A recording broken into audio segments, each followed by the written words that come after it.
Music by Vikesh भोजपुरिया। सखी सखी सखी हो सखी हमर गरम जवानी महंगा के सैया करे चौकीदारी लहंगा के। सखी सखी सखी हो सखी हमर गरम जवानी महंगा के सैया करे चौकीदारी लहंगा के।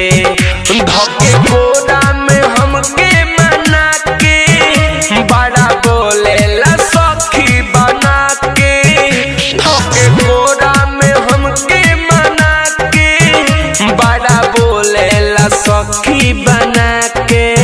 सखी सखी सखी हो सखी हमर गरम जवानी महंगा के सैया करे चौकीदारी लहंगा के।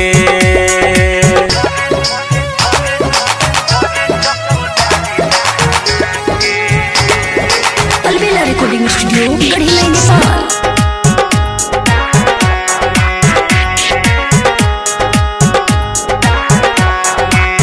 सुतलो में जगले रहेला हमर सैया धके कलैया ए सखी का करिए।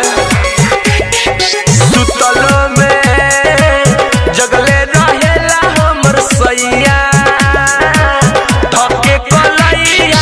पास में आवे हमर मन पनी आवे कहलो पर सखी माने ना कितनो मनाई हम धके समझ आई तब कुछो ना जाने। सखी बतिया में हमके बोला के रहे दिन रात ओही पर जमा के। सखी सखी सखी हो सखी हमर गरम जवानी महंगा के सैया करे चौकीदारी लहंगा के।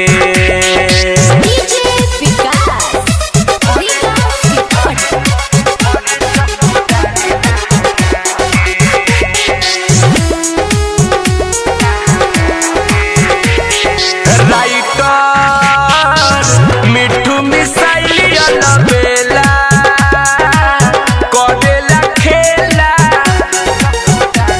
ए सखी।